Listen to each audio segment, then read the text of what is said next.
So managing state is hard, right? If you've written anywhere near a complex application, you've quickly figured out that it is really hard to manage your state.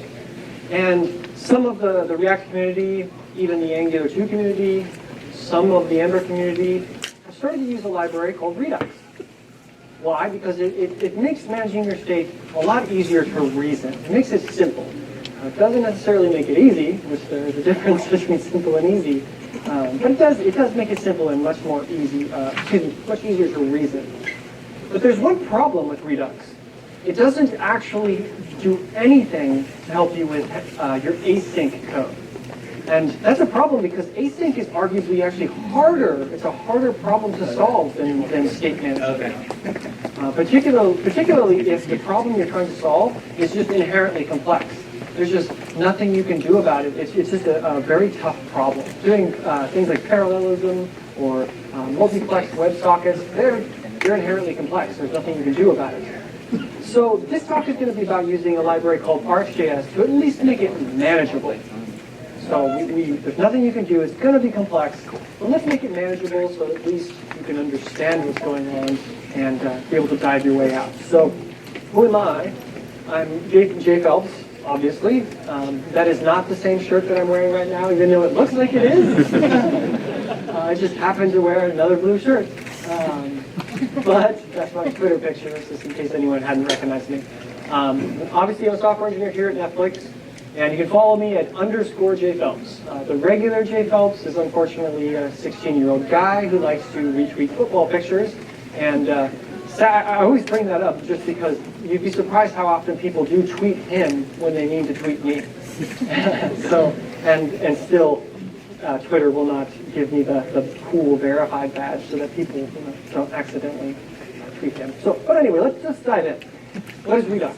Now, this talk is not going to teach you all about Redux or even all about RxJS because both of those things are mega talks on their own, numerous talks. But I will give you a quick crash course, just so if you have no idea what it is, you at least have a high-level idea. So Redux provides predictable state management, and it does so by using things called actions and reducers. So what is this action? It's going to describe something that has or should happen, but it doesn't say how. And what I mean by that is if we look at an example of a simple action, this create to-do action, you've got the content, you got the intent, you want to create a to-do, and you've got the content for that to-do, but it doesn't say how you're going to do that. It doesn't say go to the server and store this in a database or store this in local storage. It has nothing about that. There's no async stuff, no side effects. It's completely serializable as an intent. Keep that in mind. What is the reducer? Well, reducers are pure functions, which just means that the input that you provided, every time you provided input, the same output will always be the same. It's deterministic. It does not have any side effects or any viewable side effects, more importantly. And what it does is it takes the previous state, it's provided the previous state and an action, the current action being dispatched, and then it's expected to return some new state. Now that new state could actually be the exact same state. Like let's say that there's absolutely no changes that need to be made, it just returns the existing state. Basically a no-op. Other times, you may need to compute some new state. So let's say in this very trivial reducer example, that you always want to take the action payload and append it to the existing state. That is another example of a reducer. More real world in the Redux use case is like this counter. So we basically switch over the action types, and whenever I receive an increment, I go ahead and actually increment the state, and when I receive a decrement, I decrement it. This is fairly basic. Hopefully everyone understands this, but I'm going to just breeze past it if you don't. So reducers, they handle your state transitions, but they must be done synchronously. And therein lies the kicker of all this. So that means when I receive that increment, I have to increment it right then and there. I can't debounce this. I can't send something to the server and ask, can I actually increment this? Or anything like that. It's just, I receive that action, I have to do it right then and there. It's all synchronous. So what type of async stuff do we commonly do? Why is that a problem? There's a bunch of things, right? There's user interactions, keyboard, mouse movements, and stuff like that. Ajax is probably like the bread and butter of what you all know. You know, we all make Ajaxes, right? Timers and WebSockets and all sorts of stuff. And this is not an exhaustive list. And some of these things can actually be handled synchronously. Even though they are async in nature, the way React and Redux currently are architected, you could handle them synchronously. And what I mean by that is taking a look at this React example, you'll notice that you're passing a callback to the onClick, which most of you are probably familiar with. And so when that click happens, you go ahead and just synchronously dispatch that increment, and the reducer will pick that up and will do the increment, and all is happy, right? Technically speaking, this is async, but you're handling it in a synchronous way. Why? Because React is actually abstracting and handling the asynchronicity for you. Now, it is a problem though, because what if you wanted to bounce this? What if every time someone clicked that button, you didn't want it to actually increment right then and there, you wanted to wait a period of time, and then if they haven't clicked again, then increment, or throttle. There's different ways of doing it. So sometimes you need more control, is my point. And some of the things you need more control on is Ajax cancellation or composition. Composition meaning, like, as an example, if you make one Ajax request and you need to make another Ajax request using the response of the first one, and so on and so forth. Doing debouncing or buffering and those type of things. Basically manipulating time. Drag and drop in WebSockets. So in the Redux world, most commonly, people use middleware for this. And the piece of middleware basically sits between your application and the Redux store. So any of the actions that you dispatch will go through the middleware either before or after they reach the reducer. It's completely up to the middleware to decide in which order they happen. And a lot of these existing middleware use callbacks and promises to give you that ability to do more complex async stuff. So let's take a look at these two options, these two most popular ones. Callbacks, almost everyone should be familiar with them because they're the most primitive way in JavaScript to handle asynchronicity. And it looks something like this. You call a function, passing in a callback, and when that data comes back, you're going to receive the data or an error, and then boom, you can do your work. Now, there's lots of problems with callback, but I'll point out one in particular, and that's callback hell, right? Especially Node programmers. If there's any Node people in the room, you've all experienced this, and that's when you want to chain, you want to do something async, and then when that's done, do something else async, whether it uses the next one or not. You want to sequentially do them, or even more complex with callbacks. What if you wanted to do them in parallel, and then when they're together, like when they all finish, then do something else? Things become very complicated, right? And my colleague Ben Lesh likes to call this the flying V, because it sweeps out more horizontally, just like the Mighty Ducks. So there's a solution that was created called promises to try and resolve some of those issues. And with a promise, there's a neat trick that some people don't actually know, and it's that when you provide your callback to your promise, if you return yet another promise, you can then chain them horizontally. So here we fetched the data for the given ID, and then we fetched some more data with the parent ID, returning that new promise. That's what lets us do the horizontal style of composition. And so once you understand that pattern, this is a lot easier to read. It's pretty good. So this is a really good candidate to look at. So let's dive a little closer to promises. They've got a guaranteed future, which means once you make that promise, it's going to go do what it's going to do. There's nothing you can do to stop it. It will do it, no matter what. So it will either succeed and call the success callback, or it will fail and call the fail callback. There is no cancellation. So they are immutable. They represent a single value, and they have inherent caching. So if you create the promise and then listen to it multiple times, you'll get the same value each time instead of making multiple requests with the same promise. So in real-world applications, we quickly discovered that there's two problems with some of these things: that the guaranteed future and the single value. So let's take a look at the first one, that guaranteed future. And again, remember, promises cannot be canceled. Why would I ever want to cancel a promise? Why would I make a request? Why would I want to cancel it? Well, there's lots of reasons, but let's look at a couple of the most common. Changing routes or views. Imagine that you mount some component. Let's say you're using React Router or something. You mount a component, and then on component will mount or component did mount, you go off and fetch some AJAX requests, and then before that request is finished, someone changes the route. Someone transitions away, hits the back button, goes somewhere else. You can't cancel that request, so what are you going to do? You have to handle that in some way, because you cannot cancel it. There's the autocomplete use case, which I'll elaborate a little bit more in the future. Or the simple one like the user wants you to. Like you're making some request and you want some button to let the user actually cancel the request that is going out. First, I'm just going to give a little demo of the first use case, just so we all are on the same page and understand it. And I'm going to do it in the context of Netflix's member homepage. So if you, how many of you are Netflix users?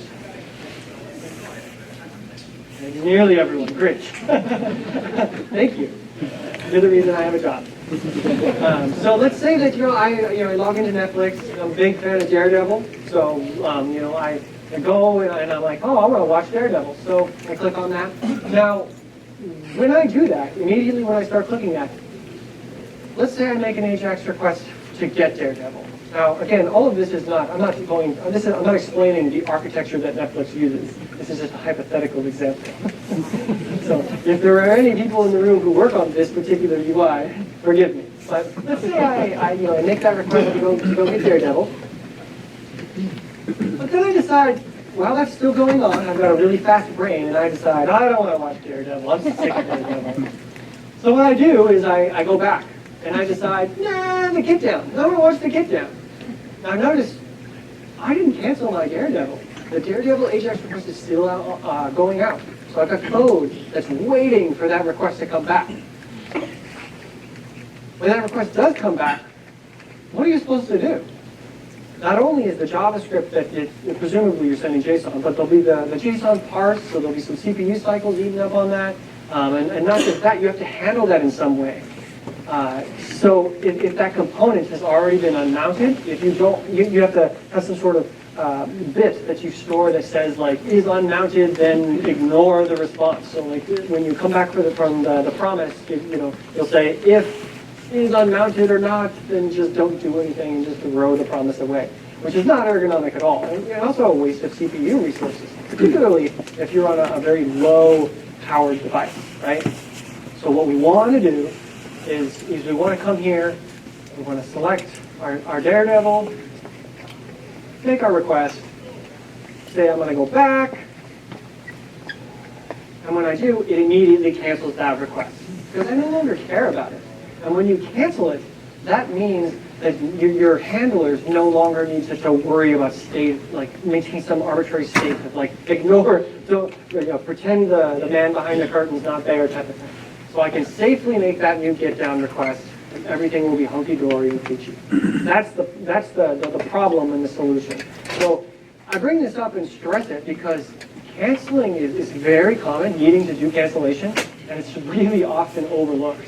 I don't know how many times I've looked at people's apps that ask me, hey, can you audit my app? And one of the first things I do is I look for async stuff. And I look for places in which they don't handle the case of cancellation. So I go into places that will do AJAX stuff, and then I'll immediately leave and go somewhere else and switch pages or click buttons and do all sorts of things. And their app will often get in really obscure states. And when they get in these really obscure states, it's really hard to diagnose that, right? So you get a report from CS, from your tier 3 or your support, and they're describing the problem, and you're just like, how? I don't understand how they got in that. And you, as just a normal developer who knows how things work in your app because you wrote it, go back and try and recreate it. Good luck, because it was like a series of steps and you had to erase it. That's the key, it's erase. So bad, we need to fix that somehow. So the other thing about promises is the single value. And this isn't as big a deal because a lot of the stuff that most people's apps do is single value. So for example, AJAX, it's the only one of these 4 things that is a single value. It's request, response. You only, it's one single value. And so that's not the end of the world for promises, but there are a lot of things that people want to do that are more than that, particularly around user interactions, like debouncing and stuff like that, and WebSockets for me. So what do we do? What do we use to solve this problem? What we used are observables. And what is an observable? If you've never heard of them before, I'm going to very quickly go through this. It's a stream of 0, 1, or more values. So keep that in mind, 0, 1, or more. 0 meaning you could literally have no value, and that's okay. It just completes. We have one value, just like like a promise does. We can have more values, and those more values are over a series of time. That new dimension is what's really important about observables compared to promises. Over time, it's a stream of things happening. And we get the cancellation, the thing that we really were looking for in that last demo. So streams are a set, a dimension of time. Well, one cool thing is that they're actually being standardized right now. So they may actually land in the native browser without a library. Don't hold your breath, who knows how that's going to go, but it's very possible. Just like the promise went down the standards track, observables are going down there as well. Now, they aren't in the browser today, so what do you use? Well, you use RxJS, which is a reference implementation of that specification. And on top of that, it provides some custom stuff on top of it, operators and factories for creating different types of observables. And I'll touch on it a little bit. But my colleague, Ben Lesh, likes to call this Lodash for async, mainly just because it's a utility library, but where Lodash is just like basically you give it an in, it gets an out. This is like you give it an in, you give it an out, but it's over time. So you have multiple values.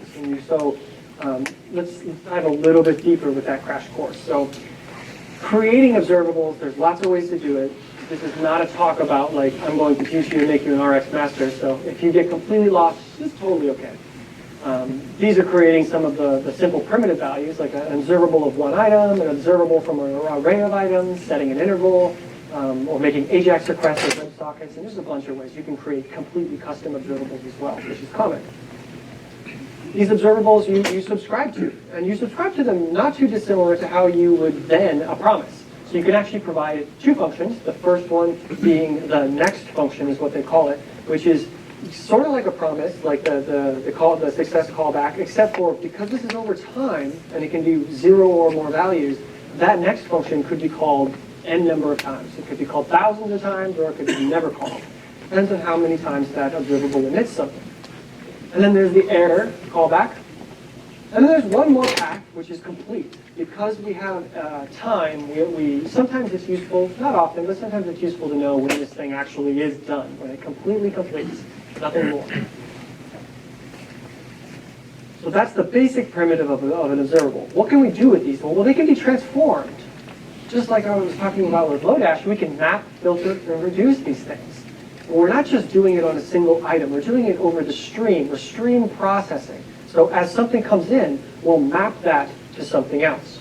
And we'll do it in a very efficient way. So we're not creating intermediate arrays and things like that. We're doing it very, very efficiently. Observables can be combined. We can concat them and merge them and do all sorts of cool stuff with them. And because they have a time dimension, we can very trivially do debouncing and buffering and throttling. Like, so trivially, it's like deceptive.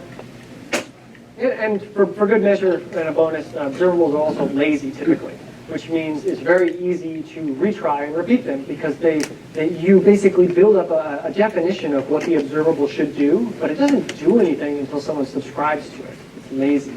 And so it makes it really easy to retry on an error or on some other condition or to repeat it. Like say, make this AJAX call 5 times. So if you're not getting it yet, observables can basically represent just about anything when you have all of those dimensions.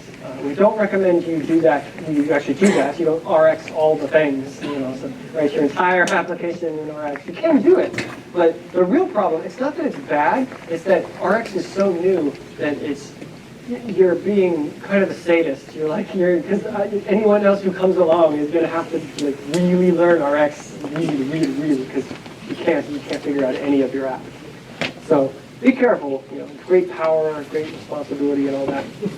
So we really liked Rx, and we really, really liked Redux. So we thought, let's combine these two things somehow.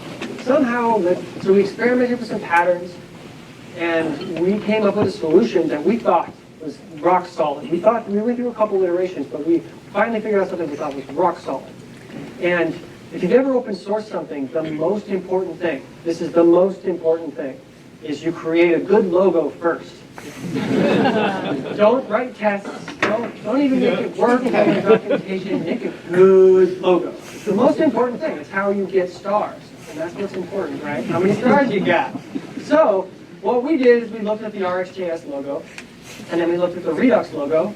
Well, we tried to look at the Redux logo, but it turns out Redux actually did not have a logo at the time. So we're like, we want to combine the RxJS logo and the Redux logo, but the Redux doesn't have our own logo. So my buddy Ben, he is an artist as well as an engineer. He threw together a sketch of 3 ducks, because we always thought Redux sounded like 3 ducks. Like it was kind of our internal joke. And thankfully it's kind of caught on, and a bunch of people now believe the same thing. So we created that illustration, and we pitched it to them. And although they thought it was funny, they did not accept it. And so we said, well, what can we do? How can we really like the idea of 3 ducks. And again, Redux did not have a logo. So we thought, we'll take a duck, we'll kind of smash it around, do some crazy things, right? Just kind of play it around, and then we're going to whip the RxJS logo on top of it, right? And then we bake it in an oven, and this is what we came up with. So, and I love this logo. I love it because it's got the color and the flavor and the feeling of RxJS, but it's got the 3 ducks, which are really important. And if you'll notice, the symbol means something. The fact that the ducks are positioned the way they are, because it streams. RxJS, this library is all about the input of one is an output of another. So there was one thing that I was staring at this and I was like, there's one thing that's missing. There's one thing that's missing about this, and that is that it needs to rotate. Just to give it that extra pizzazz. So this is Redux-observable is what we ended up calling it, which is kind of a boring name for that logo. But Redux-observable is the library. It's a middleware for Redux for managing your side effects, including async stuff. And we do it using something called an epic, which is a pretty epic word, right? So it's something we coined. It's similar to a saga, if you're familiar with the term, but it's not the same. And so we wanted to differentiate ourselves. And it's just a function that takes a stream of all the actions that your application dispatches, and then it's expected to return a new stream of actions that then that epic wants to dispatch. So new actions. So you've got actions in, and then you want to dispatch other actions out. Other actions. And so I'll kind of get your foot wet in this idea very slowly. Here's a very imperative example. This is not an epic, but it's a pseudocode to get you the idea of the principle. So we've got this function, ping pong. So imagine that this middleware called this function every time you dispatched an action, and it provided it with that action. And so in here, you could say, does that action type equal ping? If it does, I want to return a new action called pong. And if so, let's just say this hypothetical middleware. If you return something, we will go ahead and dispatch what you return. Following? So pretty simple. You dispatch ping, it'll immediately dispatch pong. In the RxJS world, however, it's much more declarative. We use things called operators. And so this is what it would typically look like. Now, I'm not a big fan of the function with the explicit return, so I'm going to go ahead and quickly switch that to using arrow functions with the implicit. So hopefully everyone is on board and understanding what this is. But this is a ping pong epic, the most simple epic in the world. It takes a stream, that's that first action, first argument, the stream of actions, and then you match of type ping, and when that matches, if that filter is true, then you're going to go ahead and map that to a new action called pong. And we're implicitly returning this stream, so the middleware will subscribe to this and keep track of that. So it will this is basically just setting up the pipes. So you've got the pipe of the actions observable. When any new actions come in, they go through here, and if they match ping, then they will be, the new action of Pong will be dispatched. Okay? Now this is so contrived, right? So contrived. Now let's do a little bit less contrived. So is this thing called every time a new element of that stream appears? A new element. So So the stream is this a is bunch of actually a elements over factory time. that's called once. So it's called, during the application setup, because of the way RxJS works, this is called one time when your application boots, which sets up the pipes, the RxJS pipes. And so then data is actually pumped through these things under the hood. This code you're seeing right here actually only executes once, but then internal logic But for RxJS. dynamically, whatever this factory creates, that thing, probably a function of some kind, is called whenever a new element arrives on this stream, this action stream. Because you have a stream of actions here, right? Yep, I could have 5 of them, yep, and they could be showing up in any order. yep. So then, if any of them show up, this is then called and does whatever it does. Yeah, exactly. So all the actions go through here. Even the actions that you dispatch. So my Pong action will actually also almost basically recursively pipe through this as well. It'll go through that action stream, but it doesn't match ping. So it just basically just gets thrown away because you're not looking for it. It will still, however, reach your reducers. So going back to this, let's make this a little bit more interesting. What if I wanted to, when someone dispatches ping, I want to wait a second and then dispatch the Pong, right? So ping, pong, right?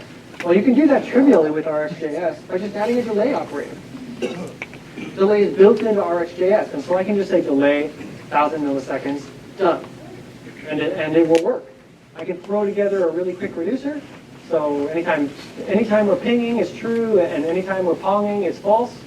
And this is what it would look like in your app. You start the ping, it's true, and then a second later it turns back to false. Pretty simple, right? Let's look at another example. Debouncing.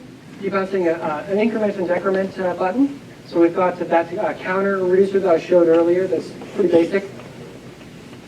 What if I wanted to debounce that then? I would instead of having your application emit the increment action directly, they'd instead dispatch increment debounce.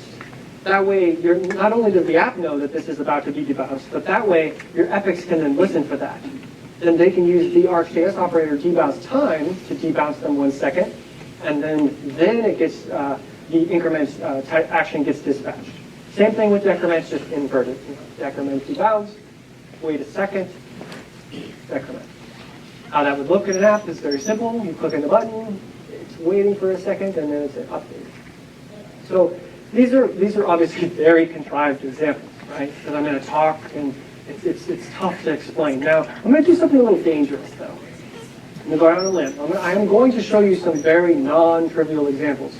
Chances are good you will not be able to read the code, which is fun. The point of these examples I'll show is that RxJS and Redux-observable shine the most in the most complicated use cases. Things that are simple, they're great. It is awesome if you know Rx, but it shines the most in complicated scenarios. So let's take a look at something. Looking at autocomplete first. This is how you would do it in just plain JavaScript. It's not that bad. It's not amazing, but it's not that bad for your autocomplete. So the main thing is if another request comes, we want to abort the previous one, so we have to store that XHR, the previous one, and make sure to abort it if another one's coming, and do debouncing and stuff like that. So it's not that bad. But what can we do with an epic? We could do the exact same thing with an epic with just a couple lines of code. And once you're familiar with RxJS, or if you're already familiar with it, this is very readable for RxJS people. Like, this is very, very readable and understandable and very flexible. So we're debouncing it for 500 milliseconds and then switch mapping that to our AJAX request.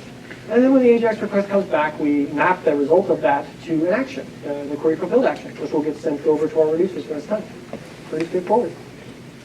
Adding air cancellation, or excuse me, air handling is just as easy as adding a cache operator that's provided by RxJS. So whenever there's an error, you'll take that air payload and you can transform that into an action that you can send over to your reducers, query rejected with the error, and it can display that all pretty simply. Cancellation, there's two different kinds of cancellation. If you're an RxJS person already, you might have caught one of them, which is, I'm using switch map here. And in switch map, it's an implicit cancellation, which means if another, in this case, if another action, excuse me, if another query is requested and it gets to that point and the AJAX call inside of it has not finished, it will cancel it. It will cancel that AJAX and then start the new one. It's very implicit, and you can opt into that. If you don't want that behavior, you can use a different operator, but there's the implicit cancellation. But what if I want explicit?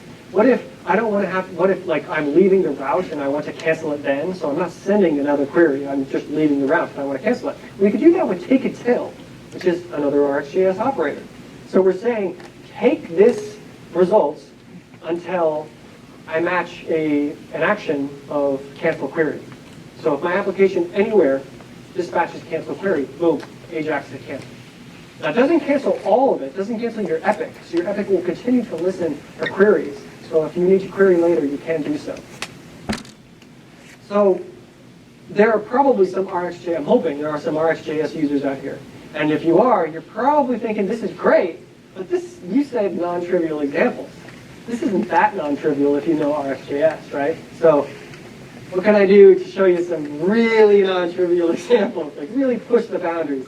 Well, what about bidirectional multiplexed WebSockets? How about that? With automatic reconnect when the internet goes out and all sorts of bells and whistles.